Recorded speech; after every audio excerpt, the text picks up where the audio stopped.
liquid CPB flow. Massive air embolism witnessed or likely entry of air into the circulation. Incident estimated at 1 is to 1000 cases, and 25% of recorded cases results in permanent injury or death. Sources of air embolism, there are three sources. One is surgical field, one is CPB circuit, one is anesthetic equipment. So out of in surgical field, most is the most common cause of the sources of air embolism. Entry when the heart is open, loose sutures also allowing air entertainment by venous cannula, inadvertent air delivery with cardioplegia solution, coronary embolism risk, aortic root or pulmonary vein, venting at high negative pressure, air drawn into the ventricle. In CPB circuit, venous reservoir maintaining adequate volume is crucial.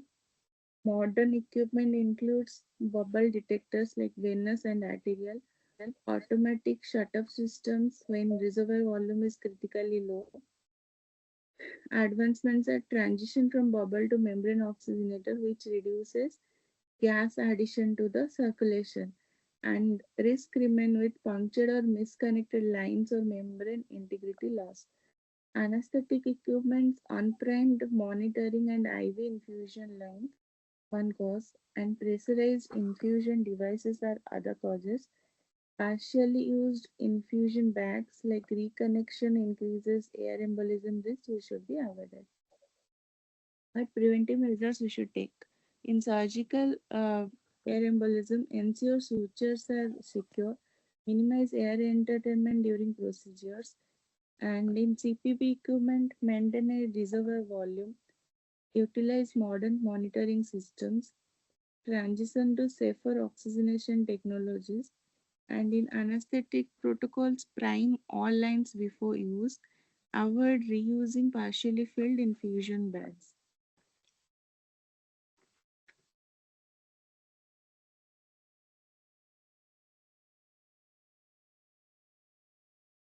Principles in gas and bubble dynamics. Effective management of gas bubbles within the circulation requires a fundamental understanding of gas laws and the behavior of nitrogen and oxygen in the bloodstream. Key gas laws that determine a Charles law, Boyle's law, and Henry's law.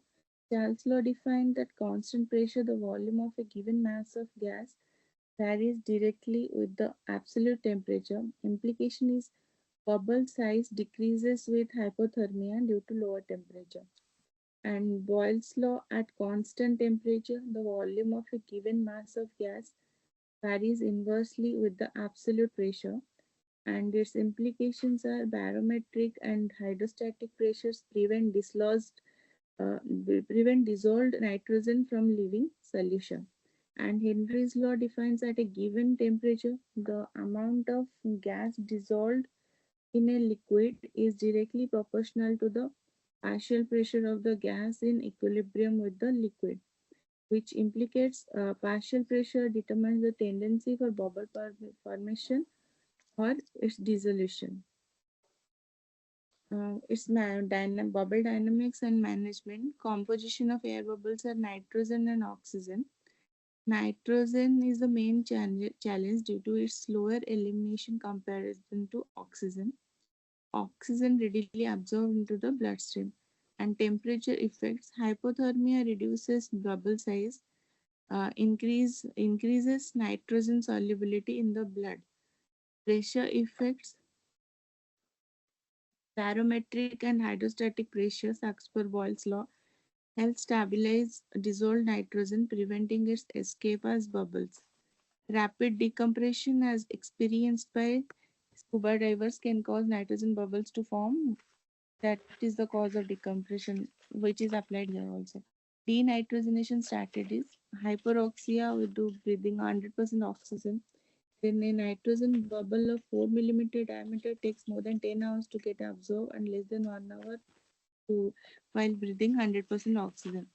Oxygen gradient, the arteriovenous oxygen difference reflects the gradient that promotes nitrogen absorption and cardiac output. The rate of denitrogenation is directly influenced by the cardiac output, similar to elimination of the anesthetic gases. Management of the massive air embolism. Effective management of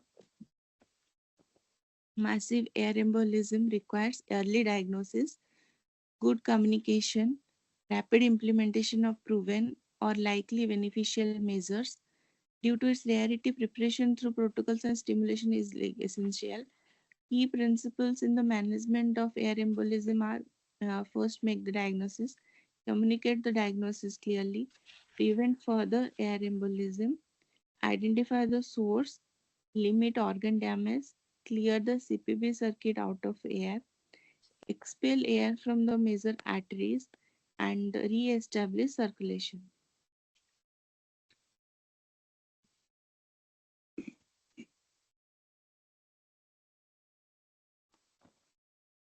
Management steps, immediate action, stop the CPB pump and clamp the lines.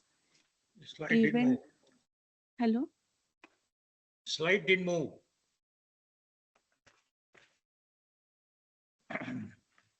is it move? Yeah, Is it yeah, visible, sir? yeah. Immediate actions, stop the CPB pump and clamp the lines. Prevent further air entry by identifying and addressing the source of air embolism. Second one is retrograde cerebral perfusion. First is clamp the aortic cannula and cut the arterial line near the cannula. Refill the arterial line and reconnect to the right atrium or superior vena cava. Initiate a retrograde perfusion at 1 to 2 liters per minute. Compress or occlude the inferior vena cava to maximize FLR flow. De-airing includes unclamp the aortic cannula, stump to vent air from the aorta. Use TA to monitor de-airing. Continue retrograde cerebral perfusion until no bubbles are visible. Other procedures are refusing a coronary sinus catheter, remove it from the RA, insert into SPC, and direct cranially, vent the aorta by the cardioplegia cannula. In atriofemoral cardiopulmonary bypass, de-air the aorta with the vent in the ascending aorta and aortic arch.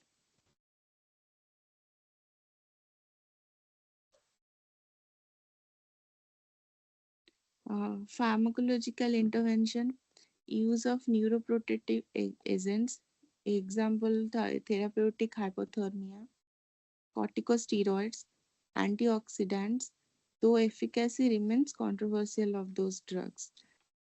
Final steps are stop the retrograde perfusion, reconnect the arterial line to aorta, and restart cardiopulmonary bypass. Gradually cool and rewarm, maintaining a mean arterial pressure of 80. Consider hyperbaric oxygen therapy post-operatively. What is the team roles in air embolism management? Perfusionists should stop the CPB pump, clamp lines, add, add cold fluid to reservoir, refill arterial line, initiate retrograde cerebral perfusion at 1 to 2 liters per minute, vent air from aortic cannula, stop retrograde cerebral perfusion, and restart CPB and cool the patient. And surgeons' roles are clamp aortic cannula, cut aortic cannula, prevent cardiac ejection, connect arterial line to RA, initiate retrograde cerebral perfusion 20 degrees centigrade, reconnect arterial line to aorta, and complete the surgery. Anesthetist role are carotid compression, steep head down position, ventilate with 100% oxygen, administer cerebroprotectants, maintain map of 80 mm of mercury, consider hyperbaric oxygen, and so partial rewarm. Potential neuroprotectants are therapeutic hypothermia, corticosteroid, antioxidants, free radical scavengers, general anesthetic agents, and local anesthetic agents. Post-operative management of air embolism. If intraoperative massive air embolism we have diagnosed or suspected, then post-operatively do an EEG monitoring in either in OR or in ITU. If it is normal, careful neurological examination upon arousal from anesthesia. If it is again deficit, then we have to see the seizure activity. Continuous or frequent with continuous or frequent EEG monitoring can give diazepam or lorazepam and phenytoin. If seizure persists, phenobarbital. Then, if still persists, we can give thiopentanol. And if evidence of seizure activity in EEG, despite of all these drugs, then we can give hyperbaric oxygen therapy. And if the EEG is normal and with careful neurological examination, we have to see uh, if the neurological deficit is present after arousal from anesthesia or any onset of neurologic deficit in the early postoperative period after initial intact neurologic arousal from anesthesia. If all this happen after an operation that required access to left side chamber or aorta and without gross evidence of other sources of neurologic insult, then there are two kinds of management. One is pharmacological therapy and one is physical therapeutic tools. In pharmacological management, we should give mannitol, steroids, and antiplatelet medication, and strict high glycemic control. And in physical therapeutic tools, we should keep hypothermia, subnormal blood pressure, supranormal blood pressure, enhanced cardiac output, then hyperoxia, then hyperbaric oxygen.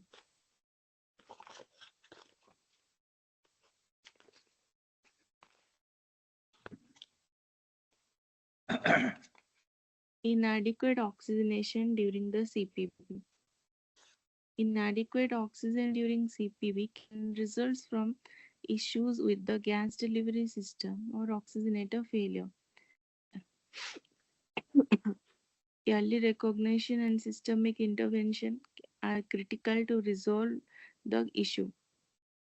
Indicators of inadequate oxygenation are: first, clinical signs: darkening of the arterial blood, reduced mixed venous oxygen saturation, rising transmembrane pressure gradient.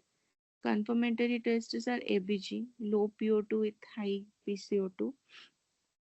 Additional signs are for the pink fluid in the gas exit port, indicating protein and water entering the gas phase. Mechanism of inadequate gas exchange are three types. Uh, Involve three systems. One is oxygenator failure. One is gas delivery system failure. The third one is gas salvaging system issues. So, in oxygenator failure, how you diagnose? Oxygenator failure is typically indicated by the observation of a dark colored blood exiting the oxygenator that doesn't improve with increasing oxygen concentration in ventilating gas. Confirmations are blood gas analysis or inline blood gas sensors can confirm inadequate oxygenation. This failure may occur due to several causes, which are loss of gas supply to the cardiopulmonary bypass, oxygen or air blender, or flow meter. Rarely failure of the oxygen or air blender itself, leaks or obstruction. Hello. Somebody Leaks said or something?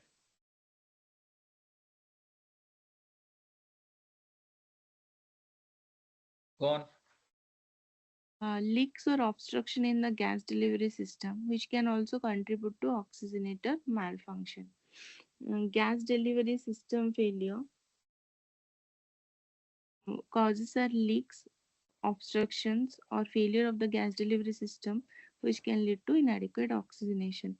This can be confirmed by checking the flow and concentration of the oxygen delivered. Solution of this issue is incorporating an inline oxygen analyzer into the oxygenator gas delivery line is essential for monitoring oxygen concentration and detecting low oxygen flow.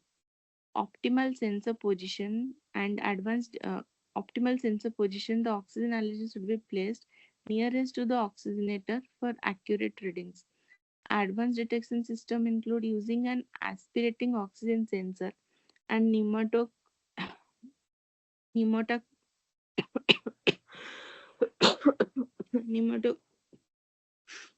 hematograph system for more accurate detection of gas delivery problems. Gas scavenging system issues or problems with scavenging systems have been reported as causing inadequate gas transfer in the oxygenator.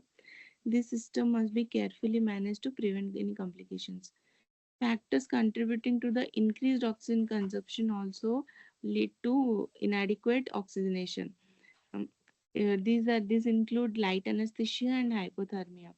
If in light anesthesia, if the patient is too lightly anesthetized, oxygen consumption may rise, which can lead to reduced mixed venous hemoglobin oxygen saturation and partial pressure of oxygen. Solution: ensuring adequate depth of anesthesia is important to reduce oxygen consumption and maintain proper oxygenation during CPB. In hypothermia, mild to moderate hypothermia is commonly induced in CPB during CPB, and while it may reduce oxygen consumption overall, it can also increase skeletal muscle tension even without shivering, thus increases oxygen consumption. Solution: increase the depth of anesthesia along with administering additional muscle relaxant at the onset of CPB helps mitigate this effect. Inadequate anticoagulation and oxygenator clotting. Impact of inadequate anticoagulation during CPV can lead to clotting in the oxygenator, which significantly hampers gas transfer. This clotting can create blockages or other disruption within the oxygenator, leading to suboptimal oxygen exchange and potentially requiring oxygenator replacement. Effect of propofol on gas transfer. Propofol, a commonly used anesthetic agent, can interfere with the function of the oxygenator administered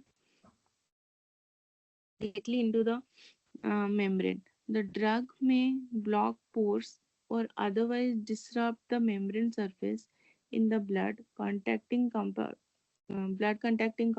of a microporous membrane, affecting its ability to facilitate proper gas transfer. To avoid this, propofol should be administered peripherally to ensure that it is properly emulsified before it reaches the oxygenator, and thereby preventing any potential disruption to the oxygenator's dysfunction. Function. Management is temporary measures are increase the flow rate, that shunt some material flow back to venous reservoir to improve venous oxygen saturation, and the definite management is gas supply. Ensure gas delivery circuit is intact. Confirm gas source is connected to the oxygenator inlet port. Verify gas flow more than 0.5 liter per minute. Check visually and with back pressure in the line. No vaporizer manifold leaks. Ensure adequate FiO2 using inline oxygen analyzer. Confirm gas scavenging system is unobstructed, and for blood flow, ensure adequate blood flow through the oxygenator. Confirm proper anticoagulation, and patient factor adequate depth of anesthesia. Check for vaporizer leak. Rule out hypothermia. Hypothermia increases cerebral metabolic rate of oxygen.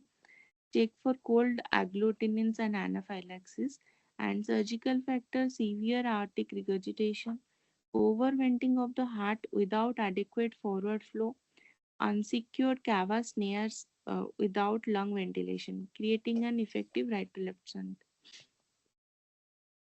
Oxygenator failure. How to recognize this issue? It is rare due to improved anticoagulation monitoring, but it may occur due to coagulation, mechanical failure, or protein and water entry into the gas phase. Management change out procedure requires at least two perfusionists, and a period of circulatory arrest should be performed as an urgent but planned procedure under hypothermia. Steps are alert the surgical and anesthesia teams, prepare for system change with hypothermic protection, minimize downsize to re-establish circulation. Uh, so this is a summary of checklist for inadequate oxygenation. If gas supply issue, verify gas delivery integrity, flow and oxygen concentration. In blood flow, confirm adequate oxygenation, adequate blood flow through the oxygenator and proper anticoagulation. Patient factor, address any anesthesia effect, anesthesia issue, temperature or immunological complication. Surgical factors correct mechanical and flow related issues such as severe AR or shunting. Uh, Inadequate flow during cardiopulmonary bypass. This can arise from electrical or mechanical pump failure, venous airlock, cannula issues, circulating volume loss, or aortic dissection. Key indicators of blood inadequate flows are venous return issue, halted or diminished siphon effect, arterial line obstruction, which can be known by high CPB line pressure with low patient arterial pressure, aortic dissection, elevated line pressure, and low arterial pressure with associated hematoma or aortic flaccidity. Causes of inadequate flow, electrical pump failure, mechanical pump failure, venous return issue, and aortic dissection. Rare due to modern safeguard, uninterrupted power supply, on-site backup generator, emergency backup batteries in CPB pump, and its impacts are total power loss affects heater units, halting rewarming. Roller pump heads can be manually cranked but are labor intensive and limited to short durations. A mechanical pump failure, which causes centrifugal pumps, may decouple, leading to loss of blood flow. This, this is often accompanied by high pitched whining sound and decreased flow readings. Roller pumps under occlusion can lead to inadequate blood flow, which may be harder to detect without flow meters. Mitigations are regular maintenance and monitoring. Venous return issues, airlock, air entertainment, halt venous return by disrupting the siphon effect. Management, elevate uh, tubing in sections to remove air. Clamp venous cannula, disconnect and backfill venous line. Cannula problems, total obstruction, retain clamp or significant malposition. Partial obstruction, small cannula size or kinking reduces flow. Its solution to this issue is use of appropriate size cannula, ensure proper placement. Aortic dissection, this is commonly noticed in CPB. Elevated arterial line pressure with low patient arterial pressure. Placid aorta with a visible palpable mural hematoma. And management are discontinue CPB, reposition of the aortic cannula promptly, and if necessary, proceed with formal ascending outer repair. Prognosis, early detection minimizes morbidity and mortality. Other causes are low circulating volume, which can be caused by reduced priming volume in the CPB circuit, limited fluid administration pre-CPB, blood leaks from the circuit, surgical fluid, or Swan-Ganz catheter. It increases risk of mortality due to pulmonary arterial perforation. Hypothermia, which can stiffen Swan-Ganz catheter, increasing the risk of pulmonary artery perforation. Prevention is withdraw the catheter 3 to 5 centimeter before or at the onset of CPB to reduce the risk.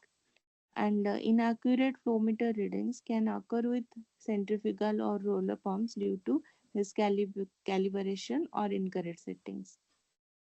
So overall management of the electrical failure is with the emergency backup, which we have already discussed, and mechanical failures of cannula site to check the kink, return clamps, occlusion, so appropriate cannula and adequate flow required.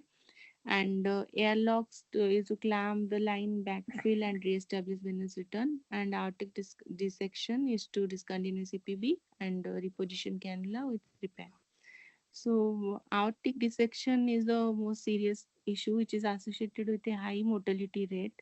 The triad which of observation which aid recognition to the aortic dissection are increased cardiopulmonary bypass arterial line pressure as the systemic pump is activated, profound decreased systemic pressure measured by the indwelling arterial catheter, and perfusionists may experience the decreased venous drainage to the CPB circuit. At the surgical field, we may notice a hematoma which may develop near the arterial cannulation site, or there may be bleeding around the purse string sutures. So the risk of dissection may be decreased by if the surgeon observed a brisk backflow of blood at the time of insertion of the arterial cannula into the aorta. Once the CPB systemic flow line and cannula are joined, the perfusionist should observe and manually palpate pulsation in the CPB line that corresponds with the patient's pulse before starting bypass. Unrestricted administration of a bolus of 100 cc ml of cardiopulmonary bypass perfusion also reasonably assures patency between the arterial cannula and the lumen of the aorta or other cannulation site.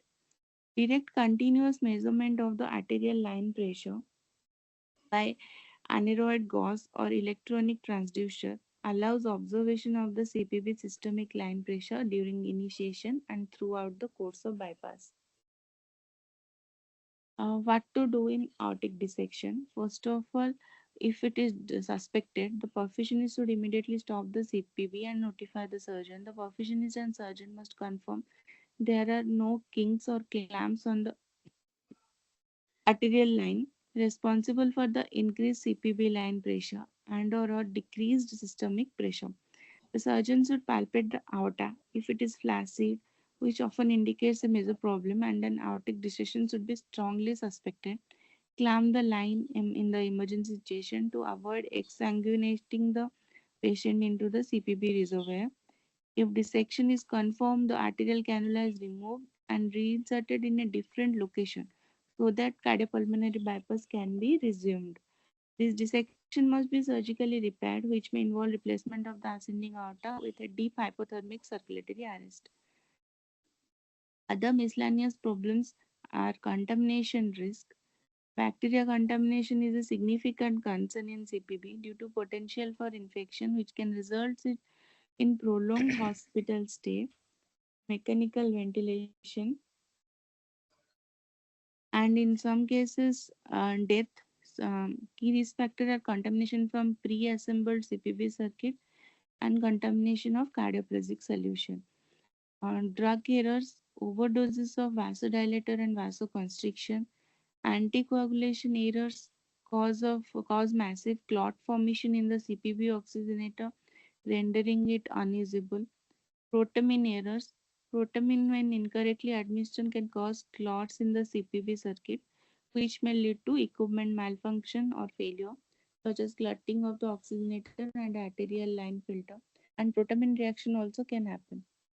So protamine reaction are for three types as per Horo classification. Type 1 is hypertension resulting from rapid administration. Mechanism is histamine release and management is volume administration, IV fluids. And class 2 is three types 2A, 2B, 2C. 2A is anaphylactic reaction, which is mechanism are two anaphylaxis IgE mediated. Type 2B immediate anaphylactoid reaction and type 2C is delayed anaphylactoid reaction which is IgG or and complement mediated.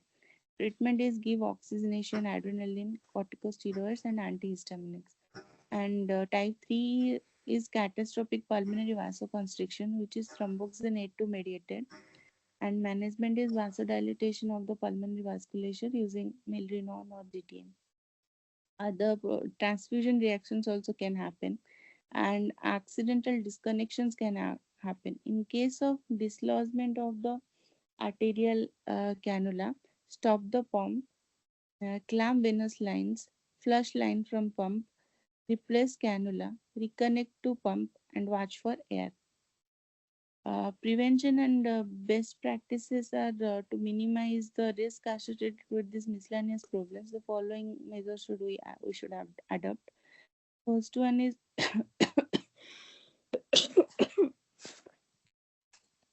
maintain strict sterile techniques throughout the setup, use and breakdown of the CPB circuit. Double check drugs and medications, especially anticoagulants and vasodilators, to avoid errors in administration. Ensure blood transfusion compatibility by strict verification of the patient's blood type and the donor blood before transfusion. Secure all connection in the CPB circuit and use tie bands at high pressure points to prevent disconnections. Set up CPB circuit just before use to reduce the risk of contamination and ensure quality control for solution and equipments used during the procedure.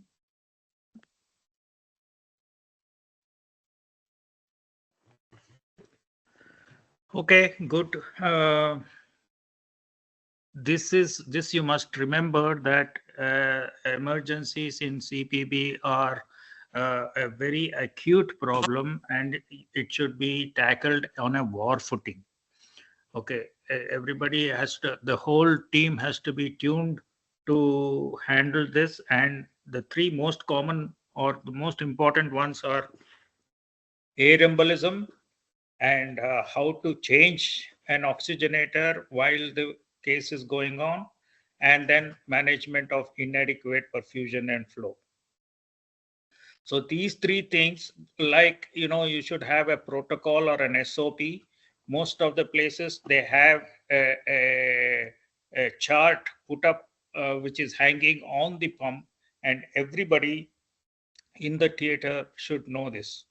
So, and just like a fire drill, which goes on when there is a mock fire drill, and how everything is being done as an SOP, you have to do these things on and off so that everybody knows exactly what to do during an emergency. This is a real dire emergency which can cause a death of the patient on the table. So everybody has to do.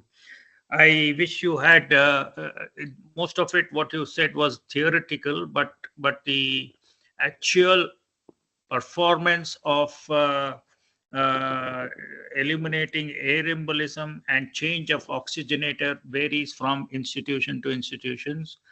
What they actually do, and I wish you had, and I'm sure most of the theaters have a chart hanging on the a laminated chart hanging on the pump, and I wish you had taken that from our own institution, what is the protocols, or if not, if they are not there, you should have checked with Prakash and got it sorted out. That is one thing that all of you should know, because it's okay if you are in a big institution like this, there are somebody who can always come and help out or bail out. But if you are going to be stuck doing a case on your own somewhere in the periphery, you must know how to deal with this. And the importance of, you went on saying the whole thing procedure in a very casual manner. It is a complete urgent situation where the first thing that you do when you have an air embolism is put the head end down. The anesthetist has to keep get alerted, and then stop the pump, and then disconnect the lines and eliminate the air in the lines first, and then all the other measures like thiopentone and other things should be given, and it should be done on a war footing. Okay. Similarly, change of oxygenator, it's an important situation where everybody, how to go about, what is the sequence, what are the things that you clamp first, what is the sequence you disconnect first, and then fix up, and then you can't just put an ordinary oxygenator into it. It has to be primed, and then only you can restart the circulation. So this protocol has to be practiced. That's what I'm wanting to impress on you all, that the emergencies in CPB is a very important thing. And if some of you have attended SCORE conferences in Satyasai. Prasanna Simha has always talked about emergencies in CPB. His presentation was excellent. If any of you can get hold of that, please get hold of it. I was trying to look for it yesterday, but I didn't. I don't seem to have it. So, or you can even ask him, and then to send you the his presentation. And also, Dr. Tendulkar has written a full book on perfusion. You know, his book on perfusion. Every one of you must read this, especially the new entrants, the first years when they've joined and when they're doing the perfusion posting. I think it is mandatory that they should go through the book completely and then learn the nuances of cardiopulmonary bypass, which is very important. Okay, I don't think there is a Prakash is not here. Is there any other perfusionist on board here? Has they joined? Any other person? Anyway, sir, you have something to ask, sir? No, I thought like you, it's too much of a theoretical thing. What exactly you have to do practically, because the from 1953, after John delivered the first open surgery on cardiac, the equipment has become so sophisticated. Two things may go wrong: either mechanical failure or to human failure. So for those things, for human failure, the most important thing is the perfusionist has to be absolutely alert even before cardiopulmonary bypass. At least two people must be there, you know. You cannot, just like after cardioplegia, the anesthetist very often goes for tea and coffee. But the perfusionist has to be absolutely alert all the time, you know, because nowadays the system has got so many monitors, the level monitor, or the inline monitoring, pressure monitoring. So what can go wrong on the surgeon side? You said that was cannulation. Initially, in the 60s and 70s, mainly, we were doing femoral cannulation. The problem with femoral cannulation is that the cannula may hit against the wall, the pressure goes up very much, you know. The surgeon has to stop and again readjust the cannula. Once the ascending aortic cannulation became the practice in the late 70s and 80s, that sort of pressure increase problem has come less.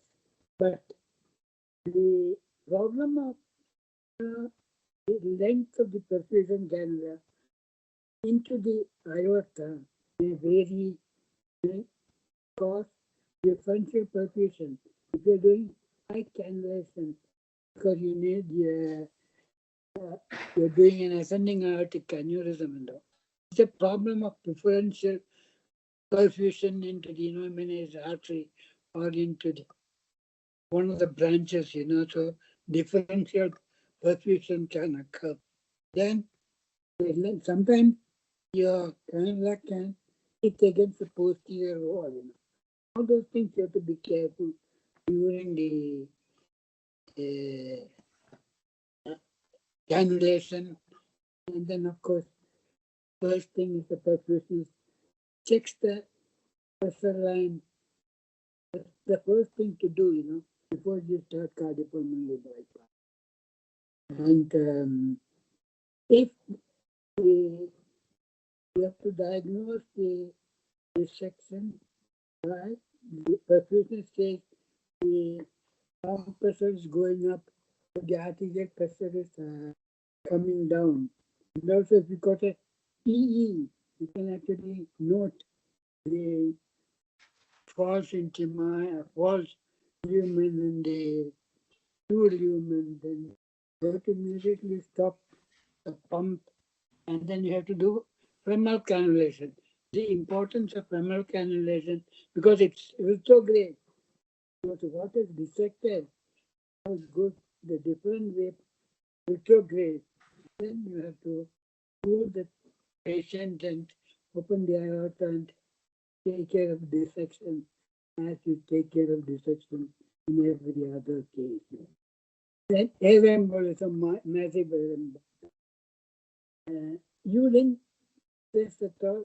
The first step is to stop the pump and put it deep Trundenberg position, as Krishna said. That's the first thing to do. Then sometimes if you got a cardiopulmonary cannula, you can reverse this and suck. Or if you got a femoral cannulation, you can puncture the aorta and get as much air as possible. And sometimes, as we said previously, we used to have a retrograde perfusion from the superior vena cava. I don't know whether people do that. So these are the important things, and your thing was mainly on theoretical aspect, because very often when you start cardiopulmonary bypass, you unclamp one venous cancer, then the other, because you want to see how much venous return is coming in, especially if you've got a single atrio venous cannula. It can go wrong. It can go into the hepatic veins, not drain. So the level, the perfusion says always look at the level, venous drainage. Of course, there's a level alarm. If it goes below that, can lead to bad air embolism. The thing is to prevent such accidents and to be alert always. Very often the surgeon cannot look backwards and see, so they have to depend on the perfusionists and anesthetists or whatever is going on. I think you should Ano- have, yeah. Another important feature for air embolism is connection of the vent reverse. I've seen that happen once in Vellore, where the vent was connected reverse, and instead of sucking, it pushed in air into the Yeah. heart. So I was that is operated. I know that. They went instead of sucking, the pump connection was wrong, Instead, push air. and it is extremely important that when you before connecting the vent, you must have a protocol where you first suck in some saline or the blood in the pericardial well before connecting the putting in the vent line. So it's exceedingly important that it is sucking and not pumping air. And that is a important feature, practical feature that you all have to develop as a reflex. Before you connect the vent, you must always make sure that it is sucking and not pumping air. That's the thing. Air embolism is not the only thing. Atheromatous aorta, you can have atheromatous embolism. If there's a blood clot already, that you can find out about. Last time we said epi-aortic ultrasound, And if the patient's a native fibrillation, then they get clot actually. You have to be careful when you handle the heart until you have clamped the aorta. So thromboembolism can occur. So, and air embolism. These are the, and fat embolism also can occur. You suck too much of the pericardial blood, into the choriotomy suckers, that also can occur. So all these things, you have to be careful. The surgeon has to be careful. And the other thing you didn't mention that carbon dioxide inflation, because insufficient. That's because when you do a minimally invasive or a robotic or a endoscopic surgery, you have to have a carbon dioxide. How does the carbon dioxide insufficient first in avoiding air embolism?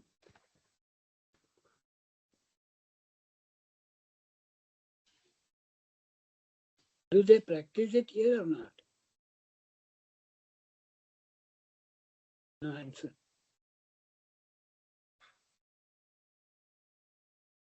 No, that exactly. That is why I insisted that one of the perfusionists should be in this class.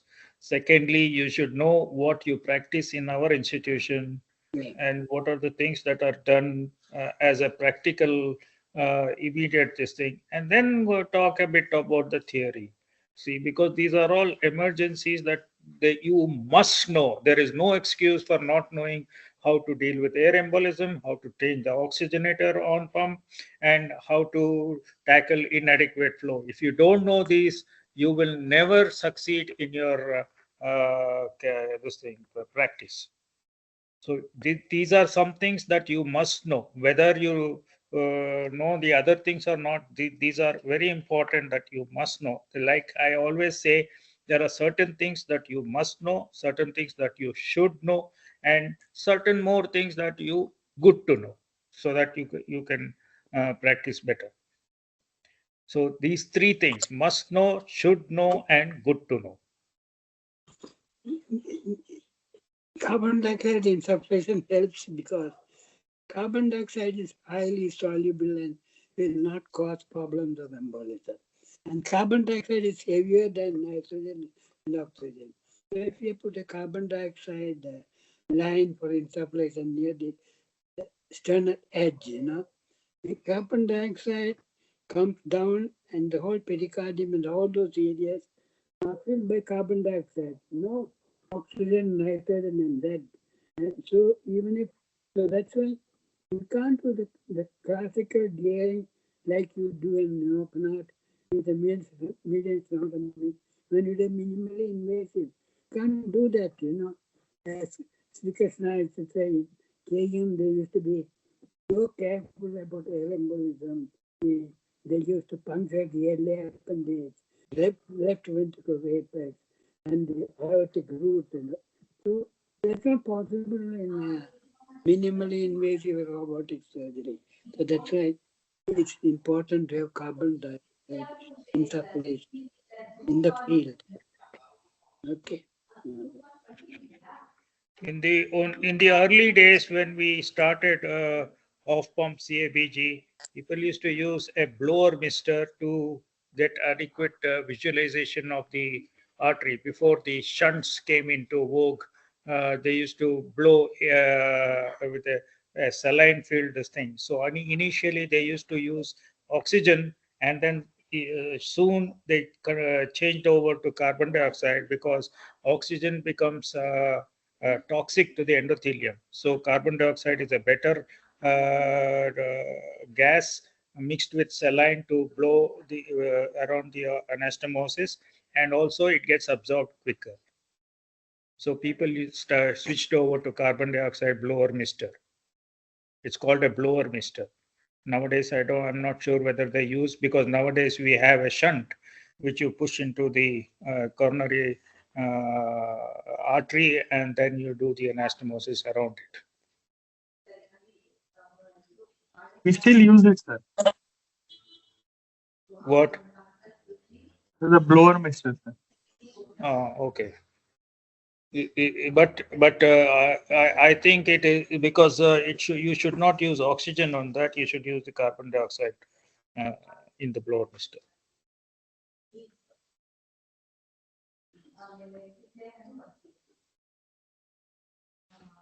So three things that you must know is air embolism, changing of the oxygenator on pump, and inadequate flow. The measures to tackle inadequate flow. That is one: cannula position, especially the venous cannula. Sometimes they go down into the IVC beyond the hepatic veins. If you are using a two-stage cannula, sometimes the cannula IVC, the venous cannula may be hitting against the wall, as Sir said earlier, and cause obstruction, and also the various other problems that can go on with the inadequate flow. Because if you have inadequate flow, the perfusionist is not able to maintain the mean arterial pressure, and then your whole operation goes for a 6. Okay. So these three things, please, in emergencies, if they ask you a question, emergencies under CPB, these three things should be talked about first, and then everything else, and the sequence of what you do immediately, and then subsequently, because all the other things will take some time. The first thing, as we said earlier, is to put the patient in head-on position immediately. And then also later on, once you have re-established the circulation, then you have to do all the other neuroprotective mechanisms like thiopentone, hypothermia, surface cooling, and blah blah blah, everything else. But that all that takes time. So the immediate emergency situation is what you should do quickly. Last thing is postoperative hyperbaric oxygen chamber. Don't Yeah. think we do such things. Yeah. All right. Okay. Thank you, sir. Thank you very much. Thanks. Thanks,